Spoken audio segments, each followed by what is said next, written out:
बिस्मिल्लाहिर्रहमानिर्रहीम। स्टूडेंट्स, हम class 12 chapter number 16 discuss कर रहे थे, जिसका आज हमारे पास टॉपिक है 3 फेज एसी सप्लाई, जो कि लॉन्ग क्वेश्चन है और बोर्ड के पॉइंट ऑफ व्यू से इम्पॉर्टेंट है।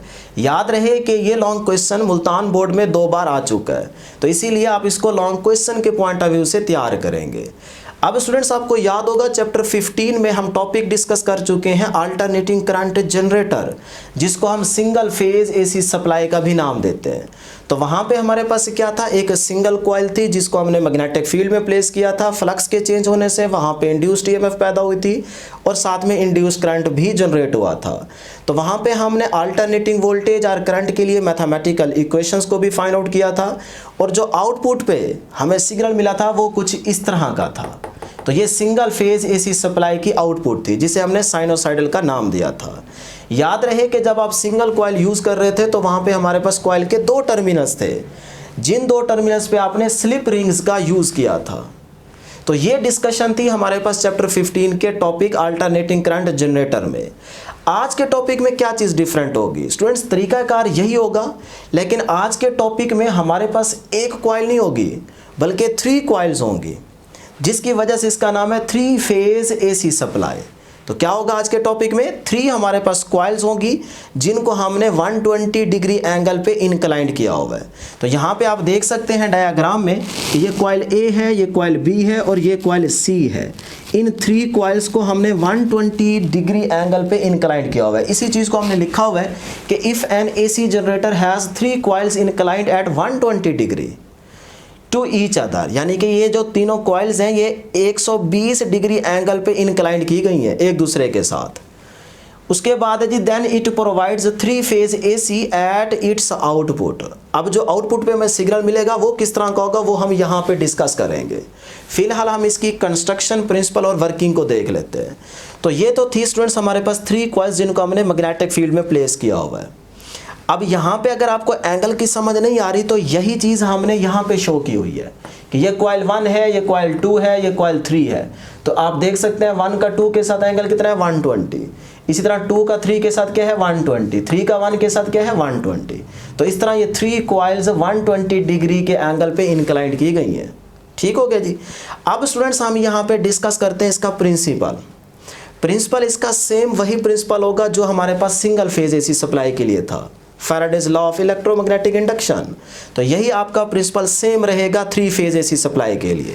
तो it works on the principle of Faraday's law of electromagnetic induction. ठीक हो गया जी। अब हम चलते हैं स्टूडेंट्स कंस्ट्रक्शन और वर्किंग की तरफ।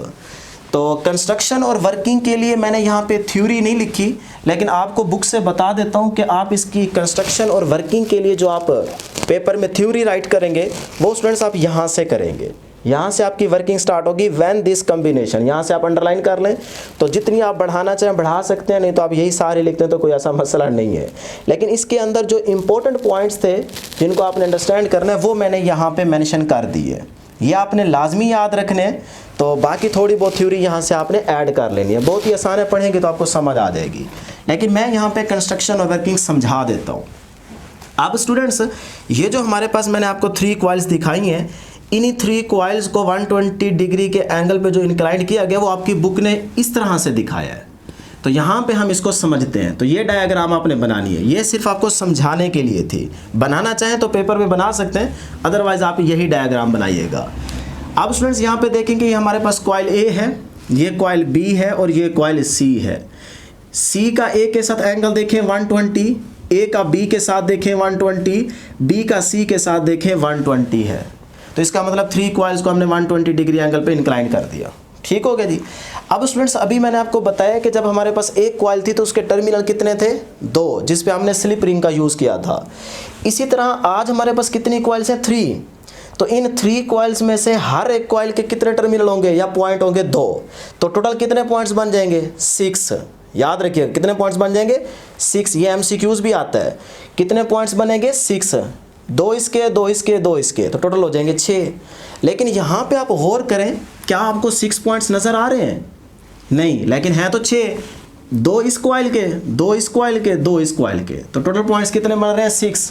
लेकिन स्टूडेंट्स यहाँ आपको नज़र आएंगे 4 पॉइंट्स। तो आपने 4 पॉइंट्स का MCQs जो है वो सिलेक्ट करना है। अब देखें कैसे 4 बने। इस कॉइल के 2 पॉइंट्स हैं, एक ये वाला एक ये वाला, इसी तरह इसके भी 2, एक ये वाला एक ये वाला, इसी तरह इसके भी 2, एक ये वाला एक ये वाला। तो अब हमने क्या कर दिया, हमने हर एक कॉइल का एक न्यूट्रल पॉइंट जो है वो कॉमन कर दिया। इस कॉइल का ये न्यूट्रल पॉइंट, इस कॉइल का ये न्यूट्रल पॉइंट, इस कॉइल का ये न्यूट्रल पॉइंट, तो हमने क्या कर दिया, उन न्यूट्रल पॉइंट्स को कॉमन कर दिया। तो ये सारे मिलके एक पॉइंट बन जाएगा। तो अब कितने हो गए, 1 2 3 और ये 4, तो 4 पॉइंट्स हमारे पास टोटल होंगे, याद रखिएगा ये। और इस कॉमन पॉइंट को हमने क्या कर दिया, न्यूट्रल कर दिया। तो ये थी स्टूडेंट्स हमारे पास कंस्ट्रक्शन। अब हमने यहाँ पे समझना है वोल्टेज को, कि जो हमारे पास वोल्टेज है उसका रिलेशन क्या रहेगा। अब कंस्ट्रक्शन और वर्किंग के लिए आपने थ्योरी लाजमी लिख लेनी है। अब मैं थोड़ा सा आपको वोल्टेज के बारे में बताता हूँ।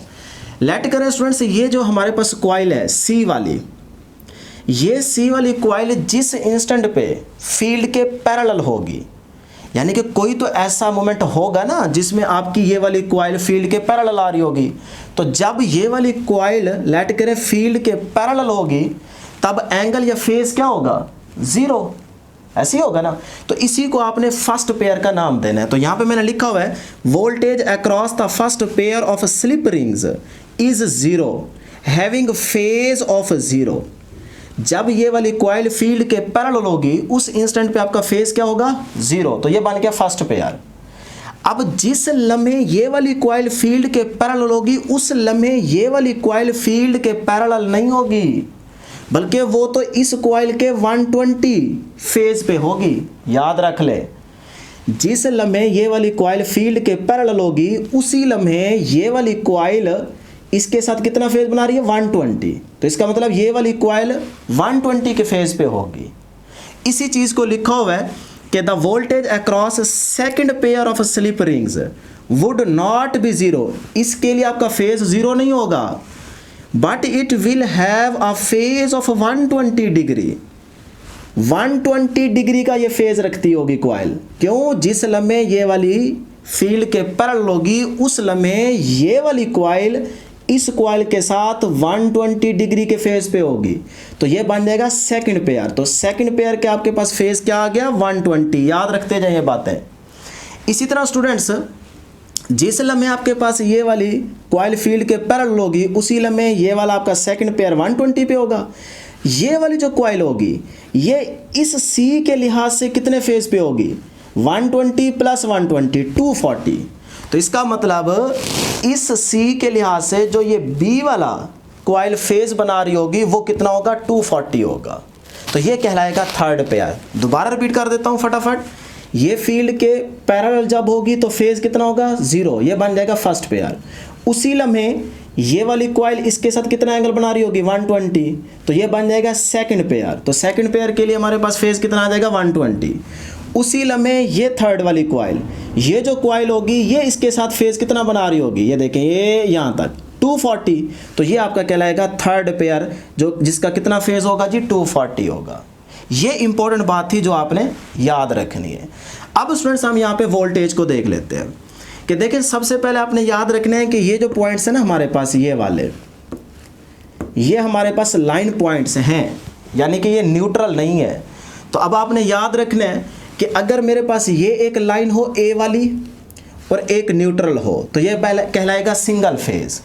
एक ये आ गई ना ए और दूसरा आ जाएगी न्यूट्रल, तो ये कहलाएगा सिंगल फेज। तो सिंगल फेज के लिए आपके पास वोल्टेज कितनी होगी, 230। देखें ये ए वाली लाइन आ रही है और ये न्यूट्रल लाइन है, तो ए वाली लाइन और न्यूट्रल लाइन के बिटवीन आपके पास वोल्टेज कितनी आ रही है, 230 वोल्ट।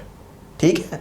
इसी तरह स्टूडेंट्स अगर आप इस वाली को देखें, सी वाली को, इसको और इस न्यूट्रल को, तो सी वाली ये है, अब ये वाला पॉइंट न्यूट्रल तो नहीं है, तो यहाँ से लेके इस न्यूट्रल तक ये भी एक सिंगल फेज बन जाएगा। तो ये भी हमारे पास कितनी वोल्टेज आ रही है यहाँ पे, 230 वोल्ट। इसी तरह स्टूडेंट्स ये भी हमारे पास पॉइंट क्या है, न्यूट्रल नहीं है, तो इस लाइन से लेके इस न्यूट्रल तक ये भी सिंगल फेज, तो इस सिंगल फेज में भी हमारे पास वोल्टेज कितनी होगी, 230 वोल्ट होगी। ठीक है जी। ये था हमारे पास अलग अलग सिंगल फेज। लेकिन याद रखिएगा ये तो हमने कनेक्ट किया हुआ ना 3 फेज, तो अब हमारे पास लाइन टू लाइन वोल्टेज कितनी होगी, तो ये भी ए वाला पॉइंट लाइन और ये वाला सी वाला भी लाइन टू लाइन। तो इसका मतलब इस ए से सी तक हमें कितनी वोल्टेज मिलेगी, लाइन टू लाइन इसको बोल सकते हैं, लाइन टू लाइन। तो लाइन टू लाइन हमारे पास होगी 230 प्लस 230 कितना होता है जी 460। लेकिन यहाँ हम यूज़ कर रहे हैं 400, 460 यूज़ क्यों नहीं कर रहे, इसका आंसर मैं आपको यहाँ पे बताऊंगा। फिलहाल याद कर लें कि लाइन टू लाइन हमारे पास जो वोल्टेज आ रही है वो कितनी है 400 वोल्ट। इसी तरह ये वाली लाइन और ये वाली लाइन, तो इधर भी आपके पास लाइन टू लाइन कितनी होगी 400 वोल्ट। तो ये था वोल्टेज का यहाँ पे रिलेशन जिसको हमने डिस्कस किया। अब स्टूडेंट्स हम समझते हैं इसका जो हमें आउटपुट मिलेगी जिस सिग्नल में या जिस वेव फॉर्म में, उसको अंडरस्टैंड करते हैं। फिर हम आगे चलते हैं और इस बात को भी डिस्कस करते हैं कि ये 400 कैसे आया है। होना तो यूँ चाहिए 230 ये 230 ये, तो 230 प्लस 230 460 आना चाहिए, जबकि यहाँ 400 line to line voltage show की गई है। ये अब किस तरह से आती है वो आपको मैं यहाँ पे इसका आंसर बताता हूँ। अब देखते हैं जी स्टूडेंट्स हमारे पास इसका आउटपुट जो है वो किस तरह की है। तो ये हमारे पास इस 3 फेज एसी सप्लाई के लिए आउटपुट होगी, जिसको आप देख सकते हैं कि अगर जिस लम्हे हमारे पास ये वाली कॉइल फील्ड के पैरेलल होगी तो फेज कितना होगा 0। तो इसके लिए मैंने यहाँ पे ये वाली वेव फॉर्म शो कर दी, ये ब्लैक वाली, ये ब्लैक। इसके लिए आप नाम चेंज कर सकते हैं, ज़रूरी नहीं है कि इसको सी रखें, ए बी सी भी कर सकते हैं, ठीक है। मैं यहाँ पे निशानी आपको बताता जा रहा हूँ। इस कॉइल के लिए जो हमारे पास वेव फॉर्म है ये फेज़ 1 वाली है। तो आप यहाँ पे देख सकते हैं एंगल क्या है 0, क्योंकि ये उस टाइम क्या होगी फील्ड के पैरेलल, तो फेज़ क्या होगा 0। तो ये वाला आ जाएगा जी हमारे पास सिग्नल जो कि फेज़ 1 का है। इसी तरह स्टूडेंट्स जो हमारे पास 2 वाली कॉइल है इसको कंसीडर कर लें, उसके लिए जो हमारे पास फेज़ है वो ये है, ये फेज़ 2 है, ठीक है, सेकंड कॉइल के लिए। अब जिस लम्हे ये पहली कॉइल आपके पास फेज़ 0 है उसका, उसी लम्हे क्या ये वाली कॉइल 0 फेज़ पे होगी, नहीं, ये तो 120 पे होगी। तो इसीलिए आप यहाँ से देख सकते हैं ये 120 पे स्टार्ट हो रही है। उसके बाद स्टूडेंट्स ये हमारे पास है फेज़ 3, यानी कि ये तीसरी कॉइल है ये वाली। तो इसके लिए जो हमें सिग्नल मिलेगा वो ये रेड वाला होगा, जिसे हमने फेज़ 3 का नाम दिया हुआ है। तो मैंने शुरू में आपको बताया था जिस लम्हे इसका फेज़ 0 होगा उस लम्हे बाकी ये दोनों कॉइल्स 0 पे नहीं होंगी, कुछ ना कुछ एंगल पे होंगी। तो वो हमारे पास यहाँ पे आप देख सकते हैं कि ये फेज़ 3 वाली भी 0 पे नहीं है, और ब्लू वाली जो फेज़ 2 है ये भी 0 पे नहीं है, लेकिन ये ब्लैक वाली 0 पे है।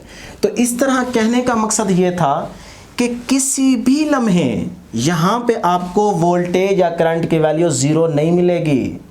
सिंगल फेज़ में क्या था, सिंगल फेज़ में इस इंस्टेंट पे 0, इस इंस्टेंट पे 0, इस इंस्टेंट पे 0। लेकिन आज के 3 फेज एसी सप्लाई में यही तो फ़र्क है कि यहाँ पे किसी भी इंस्टेंट अल्टरनेटिंग वोल्टेज 0 नहीं होगी। जिस इंस्टेंट पे ये 0 होगी उसी इंस्टेंट पे ये और ये आपको कुछ ना कुछ आउटपुट दे रही होंगी, तो रिज़ल्ट 0 नहीं आएगा, ठीक है। तो आप यहाँ पे देख सकते हैं आउटपुट में किसी भी लम्हे आप देखें तो आपको आउटपुट मिल रही है, अल्टरनेटिंग वोल्टेज आपको मिल रही है। तो ये था बेसिक फ़र्क दोनों में। तो ये ज़्यादातर अमीर लोग 3 फेज एसी सप्लाई ही यूज़ करते हैं, हमारे जैसे गरीब लोग जो है वो सिंगल फेज़ यूज़ करते हैं, क्योंकि उनको थोड़ी बहुत ही काम कराना होता है लाइट से, या उनको वोल्टेज चाहिए होती है। जबकि अमीर लोगों को जाहिर सी बात है 5-5 6-6 एसी चलाने होते हैं, तो वो क्या करते हैं 3 फेज एसी सप्लाई का यूज़ करते हैं ताकि वोल्टेज ज़्यादा आए। तो ये थी स्टूडेंट्स हमारे पास आउटपुट। अब यहाँ पे एक छोटा सा नोट याद रखिएगा कि एक साइकिल में आपको कितनी पीक्स मिलेंगी, 3 पीक्स मिलेंगी। एक साइकिल में आपको 3 पीक्स मिलेंगी, एक इसकी, एक इसकी और एक इसकी, तो 3 पीक्स मिलेंगी, याद रखिएगा। अब स्टूडेंट्स हमने ये जो साइनोसाइडल वेव फॉर्म 3 फेज के अंदर शो की है, ये आपने बनानी किस तरह से। काफ़ी सारे बच्चों को ये मुश्किल लगती है कि ये किस तरह से बनाई जाएगी। तो इसके लिए मैं आपको आसान तरीका बताता हूँ कि देखें, सबसे पहले तो आपने ये 0 फेज वाली वेव फॉर्म शो कर दी, ये तो सिंपल ही है। अब आपने क्या करना है कि इस हाफ लूप के अंदर आपने 2 कट्स लगाने हैं बराबर के, ऐसे, ठीक है, पॉइंट ड्रा कर दे और 2 यहाँ पे कर दे, ठीक है। खूबसूरती की कोई बात नहीं है, मतलब आपने जल्दी में किस तरह से बनाना है ये आपको सिखा रहा हूँ। 2 पॉइंट्स यहाँ लग गए, 2 पॉइंट्स यहाँ लग गए। अब आपने याद रखना है जो पहला पॉइंट होगा इस साइड का भी पहला, इस साइड का भी पहला, यानी कि दोनों हाफ लूप्स के अंदर जो फर्स्ट वाले पॉइंट होंगे इनको आपने नीचे से मिलाना है ऐसे, और जो सेकंड वाले होंगे इनको आपने ऊपर से मिलाना है ऐसे, ठीक हो गया। अब आपने इसको जोड़ देना है जी, ये हमारे पास बन जाएगी ये ऐसे, और ये वाली चली जाएगी ये ऐसे, ठीक हो गया। इसी तरह यहाँ से ये चली जाएगी ऐसे और ये वाली आ जाएगी स्टूडेंट्स ये ऐसे। तो ये हमारे पास 3 फेज एसी सप्लाई की आउटपुट या सिग्नल वेव फॉर्म बन जाएगी, ठीक है। इस तरह से आपने जल्दी जल्दी बनाना है। अब स्टूडेंट्स यहाँ पे नोट याद रखिएगा, रिमेंबर इट, कि ये जो हम लाइन टू लाइन की बात कर रहे थे, ये हमारे पास लाइन 1, ये हमारे पास लाइन 2, ये हमारे पास लाइन 3 और ये न्यूट्रल। 4 वायर्स होगी ना टोटल, 1 2 3 4। तो अब आपने लाइन 1, इसके लिए आपने कलर याद रखना है, क्योंकि बच्चों से एमसीक्यू पूछा जाता है कि जो 1 वाली हमारे पास लाइन है उसका कलर क्या होगा। तो ये हमारे पास लाइन 1 है, इसका कलर रेड होगा। 3 फेज में आपने RYB का सिंबल याद रखना है। 3 फेज एसी सप्लाई में वायर्स के जो कलर आपने याद रखने हैं वो इस नाम से रखने हैं, RYB। अब ये 3 फेज में है, R से क्या है, रेड। लाइन 1 का कलर रेड, किसी का भी हो सकता है, लेकिन हमने यहाँ पे तरतीब से रखा हुआ है याद। लाइन 2 का येलो और लाइन 3 का क्या होगा, ब्लू होगा। उसके बाद बचती है न्यूट्रल। तो न्यूट्रल आपको पता है ब्लैक ही होती है। तो इस तरह से ये आपको कलर नाम भी याद रखने हैं, ठीक है, एमसीक्यूज में पूछे जा सकते हैं। अब स्टूडेंट्स हम आपको ये बताते हैं कि ये जो 400 वोल्ट लाइन टू लाइन आपको 400 वोल्टेज मिलती है, ये किस तरह से मिलती है। हालांकि एक्चुअल में तो 230 और 230 को ऐड करें तो 460 बनता है, तो 460 होना चाहिए, जबकि आपको मिल रहा है 400। तो इस बात को इस फार्मूले से समझिएगा। फिलहाल आपको ट्रिक बता रहा हूँ कि आपने डायरेक्ट ये वाला फार्मूला याद रखना है। Line voltage is equal to √3 into phase voltage. Phase voltage कितनी होती है, 230। तो 230 को √3 से मल्टीप्लाई करें तो ये आंसर आता है 398.2, जिसको आप तकरीबन 400 का नाम ही देंगे। कितनी आती है, 398, लेकिन आप इसको 400 लिखेंगे। तो ये एक फार्मूला था जिसको आपने याद रखना है। अब अगर बच्चे पूछते हैं कि सर ये डायरेक्ट हमें फार्मूला नहीं चाहिए, हमें थोड़ा सा प्रूफ चाहिए, तो वो मैं आपको प्रूफ यहाँ पे समझा देता हूँ। इसके अलावा भी 1-2 और तरीके हैं इसके प्रूफ करने के, लेकिन ये आसान ज़्यादा है। एमसीक्यूज़ को पिक करने के लिए सिर्फ आपने ये रिलेशन याद रखना है कि line voltage is equal to √3 into phase voltage. Phase voltage कितनी होती है, 230। तो 230 को √3 से मल्टीप्लाई करें, आपका आंसर 398 आएगा, जिसको आप 400 लिख सकते हैं। तो अब स्टूडेंट्स हम इसका प्रूफ करते हैं। देखें, लेट करें हमारे पास ये वाली एक कॉइल और ये वाली कॉइल, ये दोनों क्या है, लाइन टू लाइन है ना। लाइन टू लाइन हम वोल्टेज को चेक करना चाह रहे हैं। तो ये वाली मैंने यहाँ पे ड्रा कर दी और ये वाली मैंने यहाँ पे ड्रा कर दी। ये भी कितनी है, 230 लाइन टू लाइन, ये भी 230। तो अब इन दोनों का अगर हम रिजल्टेंट फाइंड करें तो रिजल्टेंट ये होगा, ऐसे ही होगा ना। और इन दोनों के between line to line angle कितना है, 120। तो ये मैंने 120 शो किया हुआ है, समझते जाएं, बिल्कुल आसान है। 230 ये आ गई, 230 ये आ गई, दोनों के बीच एंगल कितना है, 120। दोनों का अगर रिजल्टेंट फाइंड करें तो ये बनेगा। अब आपने क्या काम करना है, सिर्फ 1 मिनट का खेल है। आपने 230 mm यानी कि मिलीमीटर स्केल से ये वाली लाइन लगानी है 230 mm की, और स्केल से 230 mm की ये वाली लाइन लगानी है। दोनों आपने 230 mm की लाइंस को ड्रॉ करके बीच में एंगल 120 शो करना है। अब जब आप स्केल से ये वाली लाइन ड्रॉ करेंगे तो ये आपको 398 mm मिलेगी। ये 100% कन्फर्म है कि जब आप 230 mm की ये वाली लाइन, 230 mm की ये वाली लाइन ड्रॉ करेंगे तो जब रिजल्टेंट इसका स्केल से देखेंगे तो ये 398 पॉइंट समथिंग आ रहा होगा। तो ये क्या आ गई, 400 वोल्ट आ गई आपके पास, ठीक है। अब इसके अलावा एक और छोटा सा प्रूफ आपको बताते हैं। ये तरीका सबसे अच्छा था, लेकिन अगर स्टूडेंट्स मैं इसी ट्रायंगल को इस तरह से रोटेट कर दूँ और इस फॉर्म में लेके आ जाऊँ तो कोई मसला तो नहीं होगा। यानी कि इसको सिर्फ घुमा के ऐसे लेके आ गया हूँ तो ये वाली डायग्राम बन गई। अब देखें 230 की ये रही, 230 ये रही, दोनों के बीच एंगल 120। उसके बाद जो रिजल्टेंट है उसको मैंने रेड कलर से शो कर दिया, यानी कि सिर्फ इसको घुमा दिया तो ये फॉर्म आ गई। अब मैं क्या करता हूँ, मैं इसके बीच एक छोटी सी लाइन ड्रॉ करता हूँ, कट करता हूँ, ठीक है। ये मैंने लाइन ड्रॉ कर दी। अब मुझे पता है कि ट्रायंगल में हमारे पास एंगल कितना होता है, 180। तो ये तो हमें पता है 120 है, तो ये अगर 120 है तो ये वाला कितना होगा, 30, और ये वाला भी क्या होगा, 30। तो टोटल कितना आ गया, 180। तो इसका मतलब ऐसे मैं यहाँ तक लिख सकता हूँ, ठीक है। अब ज़रा गौर कीजिएगा, ये एक ट्राइंगल अलग बन गई, ये एक ट्राइंगल अलग बन गई। मैं इस ट्राइंगल से cos थीटा फाइंड आउट करता हूँ। तो cos थीटा क्या होगा, यहाँ पे हमारे पास बेस ओवर हाइपोटेन्यूज, तो यहाँ से cos थीटा देखें बेस ये होगी, इस साइड को मैं नाम दे देता हूँ स्टूडेंट्स a का, लेट कर लें, और ये हमारे पास आ जाएगा हाइपोटेन्यूज। तो बेस हमारे पास क्या आ गई a ओवर हाइपोटेन्यूज 230, ये cos थीटा इस ट्राइंगल से मैंने फाइंड आउट कर लिया। बात समझ आ रही है जी। तो अब स्टूडेंट्स यहाँ से a चाहिए, a अपनी जगह पे 230 cos के साथ आके मल्टीप्लाई हो गया, सही है। अब यहाँ पे एंगल देखें कितना है 30, तो cos 30 की वैल्यू क्या होती है स्क्वायर रूट 3/2 पुट कर दी, क्लियर है। यहाँ पे एंगल कितना है 30, ये देखें ये 30 है इस ट्राइंगल में, तो ये जो ट्राइंगल इसमें एंगल 30, तो cos 30 की वैल्यू √3/2। अब स्टूडेंट्स 230 वैसे इसकी जगह √3/2 आ गया। अब ये a की वैल्यू आ गई इस ट्राइंगल से, अब ये वाली भी तो हाफ साइड उतनी है जितनी ये है, तो इसका मतलब मैं इसी चीज़ को अगर 2 से मल्टीप्लाई कर दूं तो ये ओवरऑल हमारे पास a आ जाएगा ना, यानी कि इस पूरे रिजल्टेंट का हमारे पास a आ जाएगा। तो मैंने क्या कर दिया, इसका फाइंड आउट कर लिया। अब ये वाली अगर मुझे चाहिए तो मैंने इसी के रिजल्ट को 2 से मल्टीप्लाई कर दिया, देख सकते हैं। अब ये 2 स्टूडेंट्स इस 2 से कैंसल, पीछे रहेगा 230 और ये √3 वैसे, तो अब 230 को √3 से मल्टीप्लाई करें तो 398.2 बनता है, जिसको आप 400 लिख सकते हैं। तो इस तरह ये आपके पास प्रूफ हो जाएगा। अब ये सारा करने की बजाय अगर आप ये याद रखें तो देखें फेज वोल्टेज कितनी होगी 230 ये वाली, और √3 वैसे खड़ा है, तो ये आप मल्टीप्लाई करेंगे तो आंसर आएगा 398, तो जिसको आप 400 लिख सकते हैं। तो ये थी स्टूडेंट्स हमारे पास आज की डिस्कशन। जाते जाते आपने पावर का भी फार्मूला याद रखना है, क्योंकि यहाँ से पावर का भी एमसीक्यूज बन सकता है। तो अगर 3 फेज एसी सप्लाई में अगर आपको पावर कैलकुलेट करनी हो तो उसके लिए रिलेशन याद रखिएगा 3VI cos थीटा। अब यहाँ पे ये cos थीटा है, ये आपके पास पावर फैक्टर है, तो इस केस में जो पावर फैक्टर आपके पास आएगा, मैंने तो याद रखा हुआ है, आपने याद रखना है 0.8, ठीक है। तो ये आपने याद रखनी है वैल्यू।